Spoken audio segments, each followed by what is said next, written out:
Welcome to this week's edition of Special Prosecutor with Larry Klayman. Many things happening, obviously, that we're doing here at Freedom Watch and just in the world in general. We're going to have a very special guest on later in this show, Ken Timberman, an expert on Iran, a friend of mine. And let me start with Iran, is that we see what's going on with the Middle East right now, the Houthis shutting down the Red Sea, shutting down the Persian Gulf, Iran hijacking an American oil tanker and forcing it back to Iran. We are on the verge of a larger war there. But the reason we're on the verge of that larger war is because our brain dead criminal president, Joe Biden, has been very, very weak. And they see this. So you talk about the Houthis. Who are the Houthis, so to speak? They're just, two-bit agents of the Iranian regime. And I've been saying it over and over again. It's time that we take out that Iranian regime. Now I'm listening to Senator Lindsey Graham. Oh, let's bomb some oil depots or whatever in Iran. That's not enough. They've got nuclear weapons. You bomb the nuclear sites, you take out the Iranian Revolutionary Guard, you take out the supreme leader.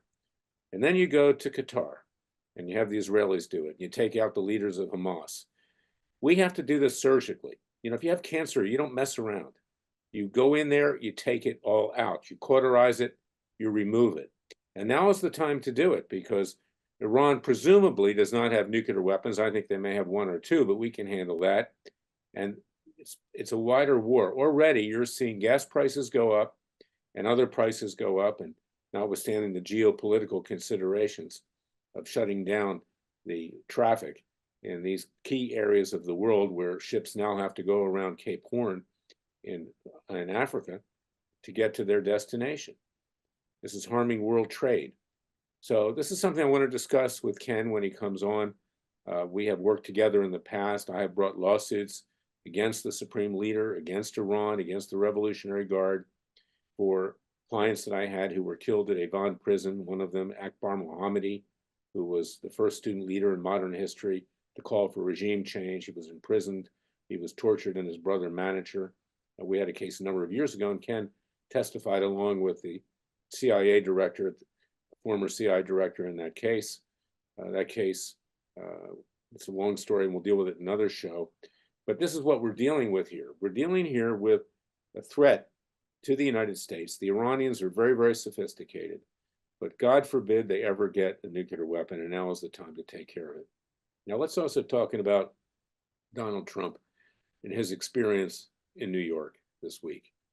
The judge obviously didn't want him to speak. This is his fraud trial. He got up there, he said a few words anyway. This is exemplary, and this is why it's important. It's not just Trump. Whether in the end he is fined $400 million plus and shut down to do business in New York, that's the least of it. That's the least of the questions that are at issue there. This tells you something about our legal system today. And there are many other examples of it. The travesty of a mockery of a sham of two travesties of a mockery of the sham, in the words of Woody Allen, as I always say. There is no justice anymore in the courts in a political context. There's no justice with bar associations in DC or New York that are trying to eliminate conservative lawyers from the practice of law, including yours truly. I've been fighting them for years. They won't succeed, but they're going after everybody, Trump and everyone else, and the legal system is being turned on its head, and it's perverted because primarily anybody who supported Donald Trump or thinks even kindly of him, who's a conservative activist, is going to be targeted. But it also tells you about the legal system. This judge thinks he can get away with whatever he wants to do.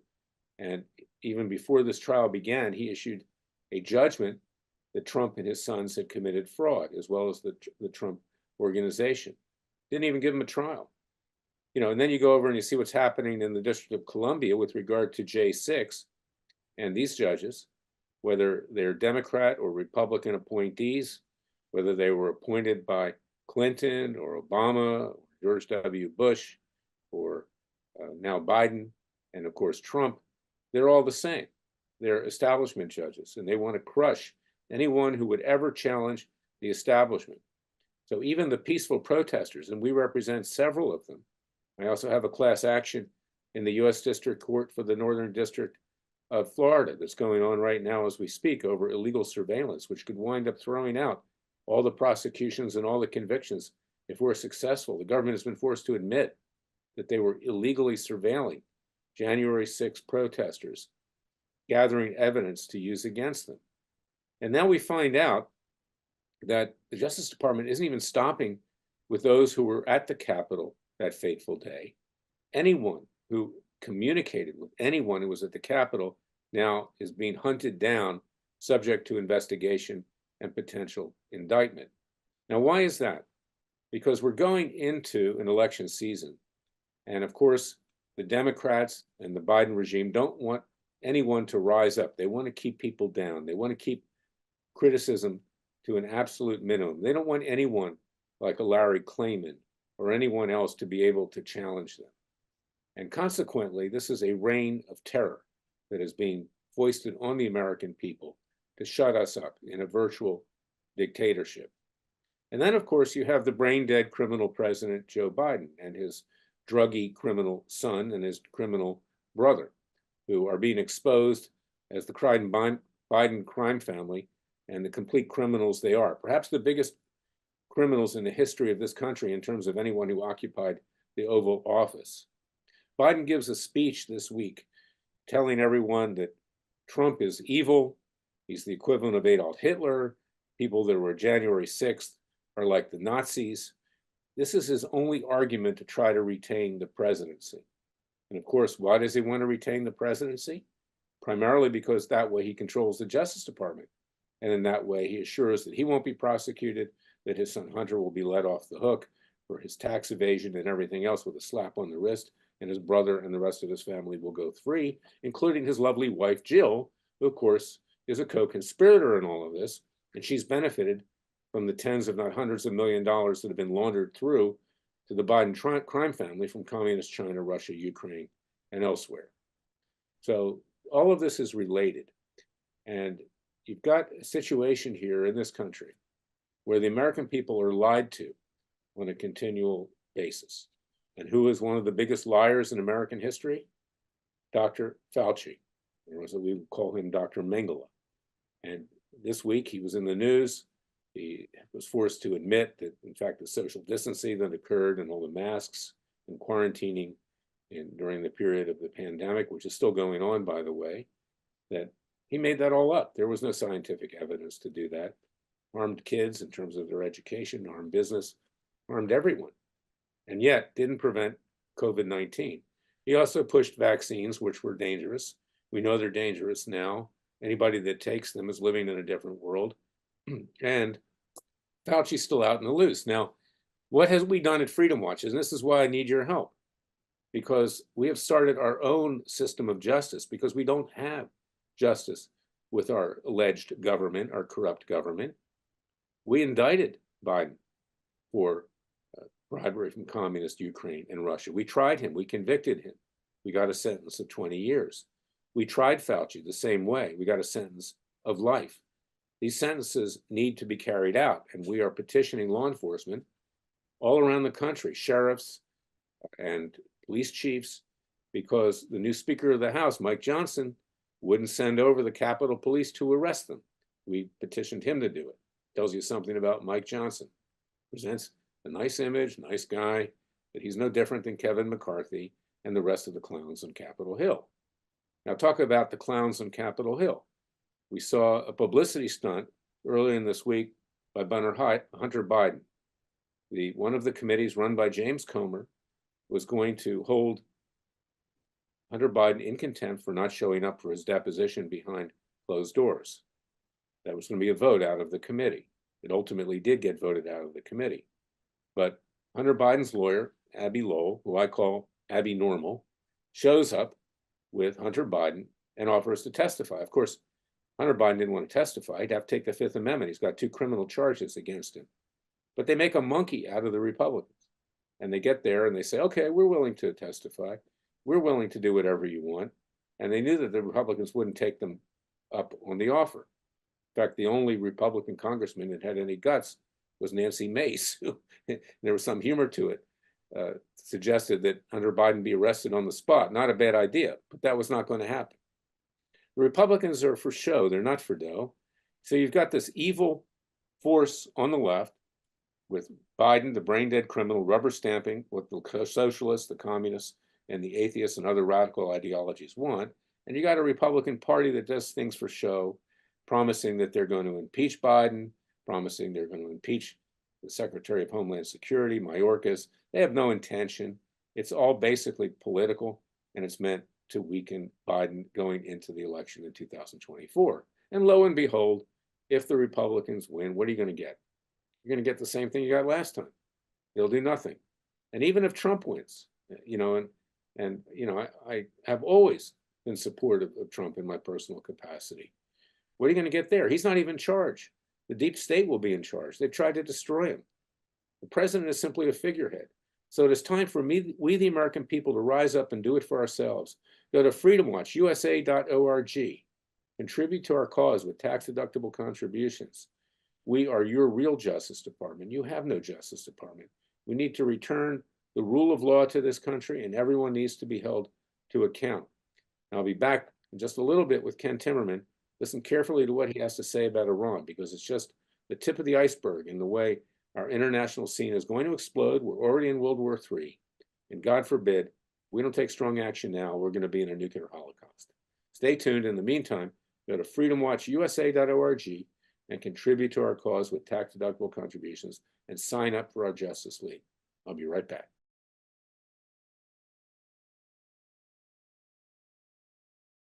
I'm very happy and proud to have my friend and colleague and comrade in arms, Ken Timberman, on the show. He is an expert on Iran. He's an expert, in international matters in particular. He has a story. Maybe you could tell a little bit about it in this first episode, how you were actually a hostage at one point in the Middle East. So you've got that experience too. But I want to get Ken's take on what's going on with Iran right now and the Houthis. Who are the Houthis, as I say?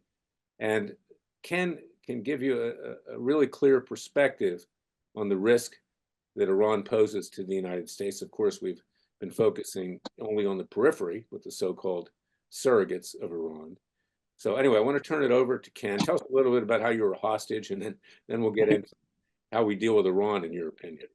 Well, thanks for having me on, Larry. It's a pleasure to see your face and to be here with you. I've been reporting on and from the Middle East as a war correspondent and investigative reporter for nearly 40 years. Well, 40 years.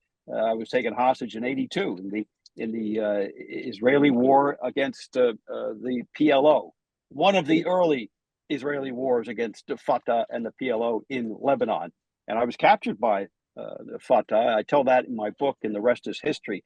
Tales of hostages, arms dealers, dirty tricks, and spies. And you can find out more about that at my website, kentimmerman.com. But I keep going back. I was in Israel just about 6 weeks ago. And after the Hamas massacres in those southern communities along the Gaza border. And I must say, the stories that you hear from the former hostages are just heartbreaking. Especially the stories that we heard from medical personnel who were examining children, because the children obviously are not going to talk to the media. They shouldn't be talking to the media, but they talk to the doctors. And these children, 10 years old, 11 years old, 12 years old, who were beaten by crowds when they were brought back to Gaza, kept in solitary confinement in rooms where everybody was hostile to them, where armed men were telling these 10-year-olds, 11 years old, 12-year-olds, don't speak, and threatening to beat them all the time. They were still speaking in whispers after they'd been back in Israel for 2 weeks. That's how traumatic the experience was. So you hear these stories, Larry, and it just, it breaks your heart on the one hand. And on the other hand, you understand the resolve of all these families in Israel who have loved ones, sons and daughters, in most cases, husbands and wives at the front who are fighting. They are fighting a righteous cause. Well, it is a real tragedy, obviously. You were able to interview them, or were you writing some stories about it? I could not talk to the children. Nobody talks to them, but you talk to the doctors. So you talk to the doctors who would examine the children, and it just breaks your heart. Well, one of the things I said in the intro, Ken, and I want to get your thoughts on it. And as I said to our listeners at the beginning, we were engaged in a case. You were a material witness, along with CIA Director Jim Woolsey at the time, with regard to a family called the Mohammadi family, Akbar Right. Mohammadi was the first student leader in modern Iranian history to call for regime change, and for that he was tortured and killed in Ivan prison. But quite apart from that, what really upsets me and makes me feel very frustrated is that we talk about fighting Iran by putting on economic sanctions or making them a pariah. Now, I've been saying over and over again, and I think because I haven't talked to you, I'm the only one that's been saying it, is that if we don't take out the nuclear facilities now, if we don't take out the Iranian Revolutionary Guard and the leadership, we're never going to have an opportunity to do it again. Because in theory, they don't have atomic weapons right now. Of course, I think they may have a couple.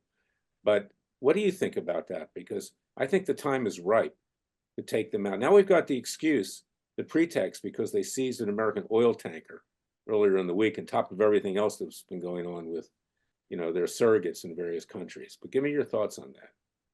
Well, Larry, I've worked with Iranian freedom fighters for many, many years. As you know, I had for many years I had a foundation called the Foundation for Democracy in Iran, Iran.org on the internet. It's still there, so I'm very close to the people who are fighting against the regime in Iran. And one thing that they constantly tell me is that they do not want U.S. military intervention unless it is so thoroughly overwhelming that it topples the regime. And I don't think a strike on Iranian nuclear facilities would topple the regime. I don't think it would do the trick. I think, and besides which, this administration does not have the intestinal fortitude to drop a single 2,000-pound bomb on it. So it's a moot question. But in a future administration, I would certainly be counseling, helping the Iranian people to overthrow the regime, to give the freedom fighters in Iran what they need in terms of whether Ken, we'll be right back with the next segment. Hang in there. We'll okay. pick up at the end of the break. Right back Okay. with Ken Timberman, with Special Prosecutor with Larry Klayman.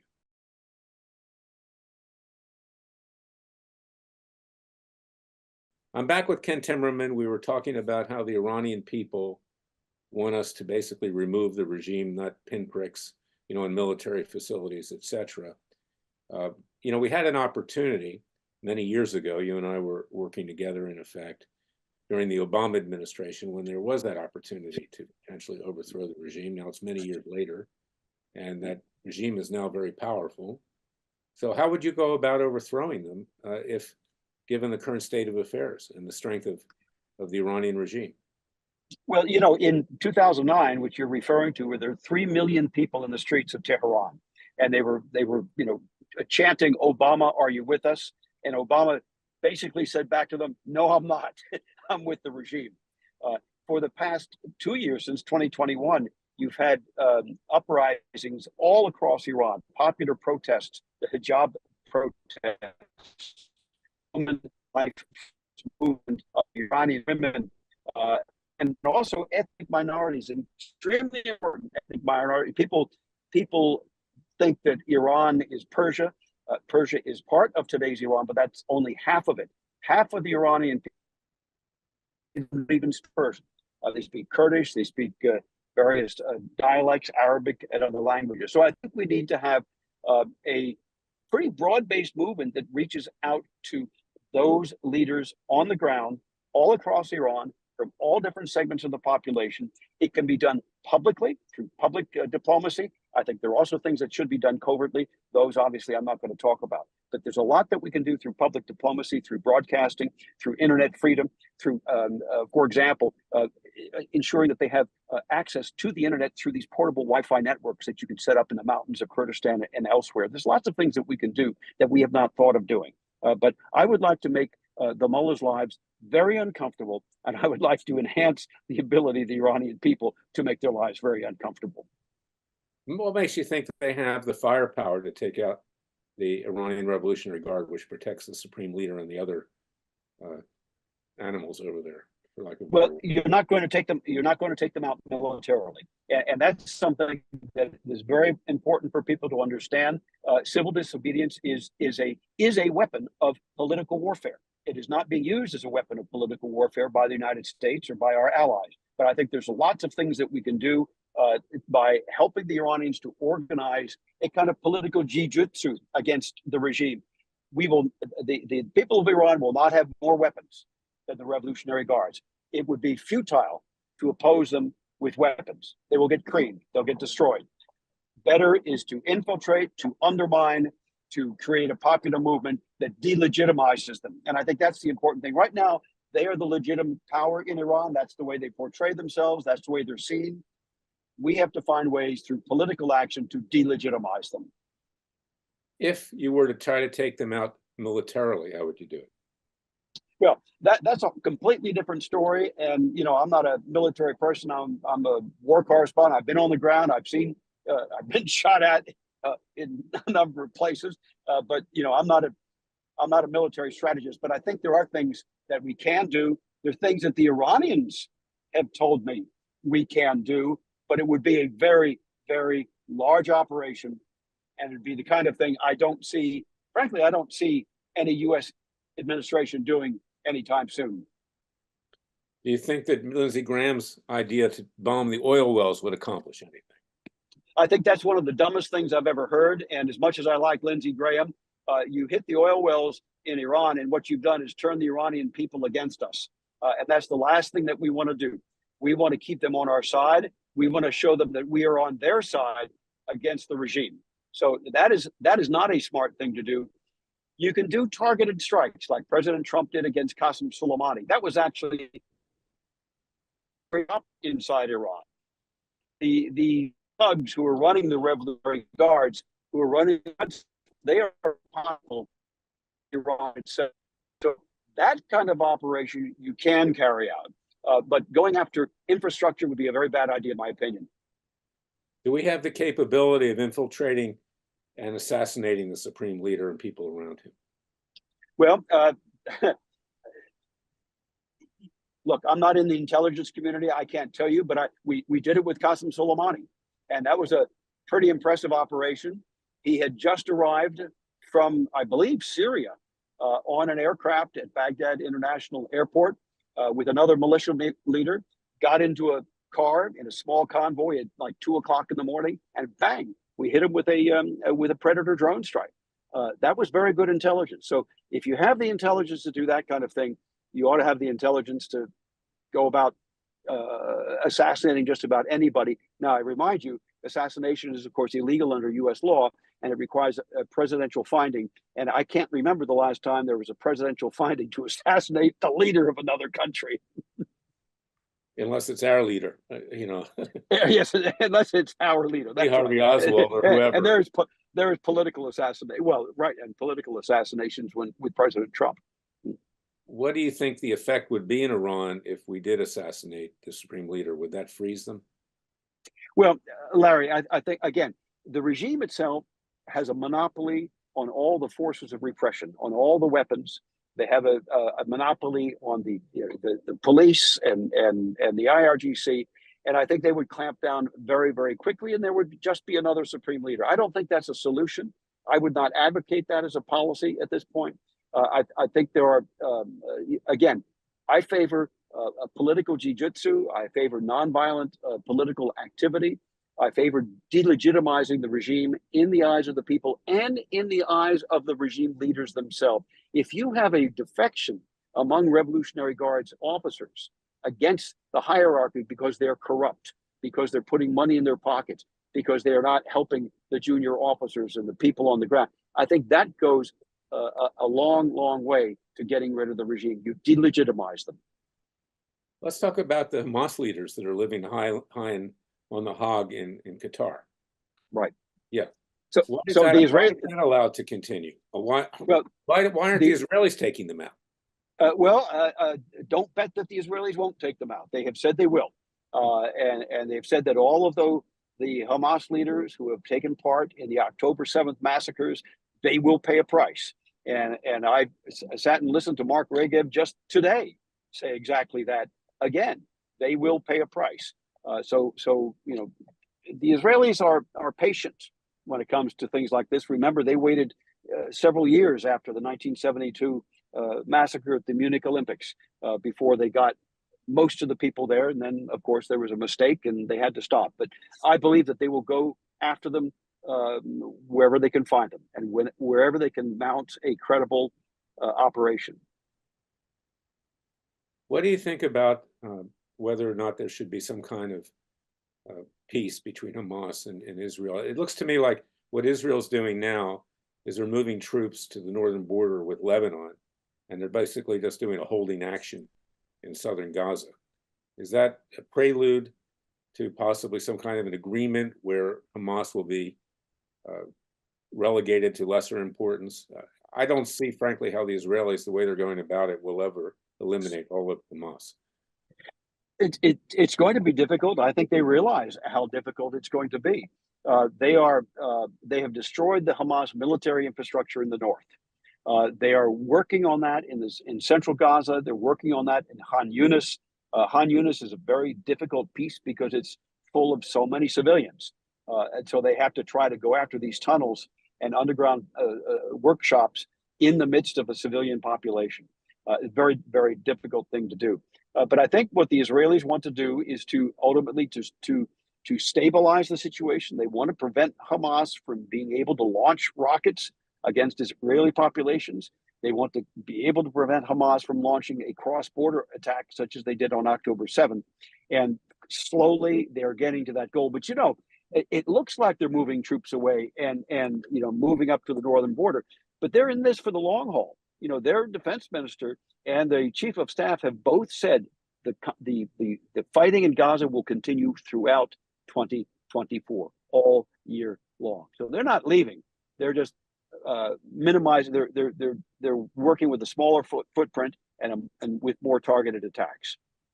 Based on what you know, because you are an expert in that area, Ken, if a war breaks out with Hezbollah, reportedly has over 100,000 rockets right. that they can use.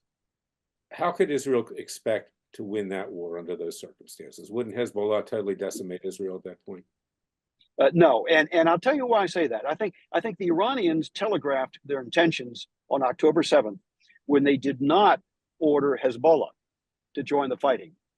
If the Iranians had really wanted to really go after Israel and wreak even more destruction than they did on October 7th, they would have had all three fronts: Hezbollah in the north, Hamas in the south, and their proxies in Syria to the east. All three fronts against Israel. They didn't do that. They have not ordered Hezbollah, to launch a full-scale war against Israel. They've launched 1,700 rockets. That's significant, but it's not a full-scale attack. And I happen to think that Nasrallah, the leader of Hezbollah, is a bit worried about what other Lebanese politicians and what Lebanese public opinion thinks about him. He destroyed the country in 2006. I was there on the ground during that war, reporting from the Israeli side and into southern Lebanon. Nasrallah destroyed Lebanese infrastructure. They don't want to see that happen again. And I think that's actually putting pressure on him. Now, Israel has reportedly, I use the word reportedly, over 100 atomic weapons. And I suspect that there is a range of them, large ones, small ones, neutron bombs, etc., tactical. At what point should Israel ever consider using them? If you have something at some point, you may actually have to use them. At what point would that arrive?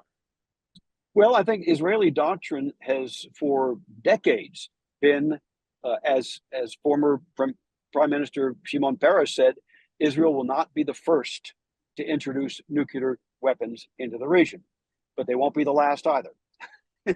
So those weapons are there as the ultimate guarantor of Israel's survival, should, God forbid, something happen with a country like Iran, a nation like the Islamic State of Iran, that's what I call them, should they actually use nuclear weapons against Israel. And we don't know what the Ayatollah thinks. That's the problem, Larry. Nobody knows what's going on inside his brain. And that's the hardest thing to gauge. So that's why everybody looks at their capabilities.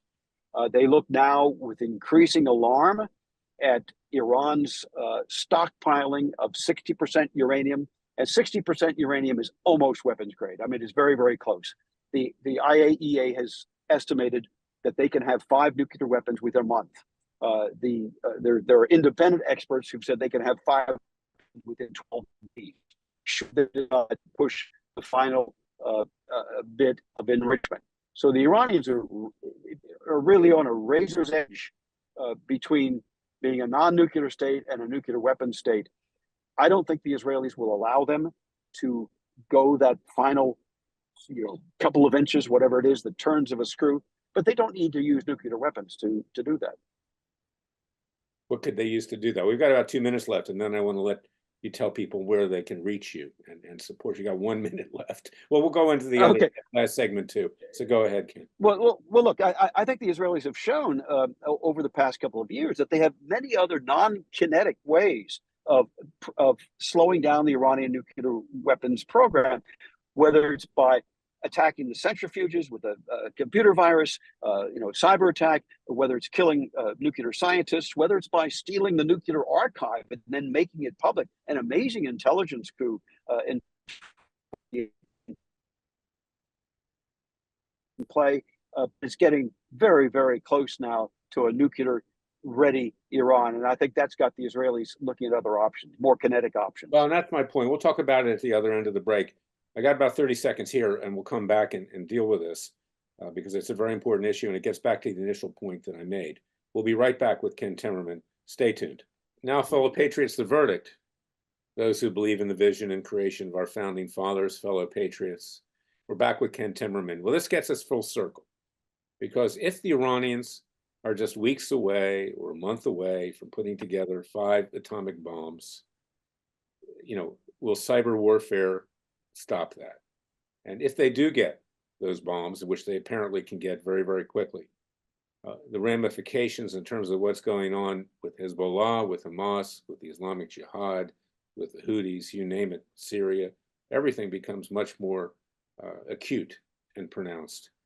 So my point is that if you're going to do it, if you're going to take out those facilities, and Israel has, I believe, probably weapons that can do it. We could have used the Matora Bor, but we never did. We should have, with bin Laden. Tactical nuclear weapons, neutron bombs, whatever. If you're ever going to use something like that, wouldn't now be the time? Well, Larry, I think there's a great deal of there are international standards. There are international standards. There are moral standards around the world not to use nuclear weapons. Every nuclear power except for Russia and China has pledged no nuclear first use. And I think the Israelis have said that in the statement by Shimon Peres, where he says we will not be the first to introduce nuclear weapons. I really don't see that happening. I get everybody talks about military strikes on Iran. I agree with you that a cyber attack is not going to keep the Iranians if they turn the nuclear screw, if they actually put the highly enriched uranium, make warhead, put it onto a bullet in the Middle East, and I think everybody's estimates are blown off the map. Well, the problem with that all bets are off at that point. The problem with that, Ken, is in today's world, no government will tell us if that happened because they don't want to face the reality. Particularly our government will cover that up because Biden wants the Nobel Peace Prize like Obama got it. And, who knows? I think Iran probably has a nice dossier on him and maybe blackmailing him. There's plenty out there to use. But anyway, I want to thank you for your expertise. You're a good friend, and what you do is extremely valuable, and you're a brave guy. You're courageous. Not many people would subject themselves to that degree of risk going over there. By the way, I was in Israel during 2 wars with Hamas, but I haven't been in as deep as you've been. But thank you, Ken. Where can people reach you? The easiest thing is at my website, just my name, kentimmerman.com. And soon you can also find me at the America First Policy Institute. I've just joined the Institute as a senior fellow, where I'll be writing about Israel and Hamas, about the Iranians and other things. So kentimmerman.com or America First foreignpolicy.com. Congratulations on that new position. Follow Ken Timberman. He's one of the top experts in international relations. Thank you, Ken. Have a great weekend. Thank you. Thank you, Larry. God bless.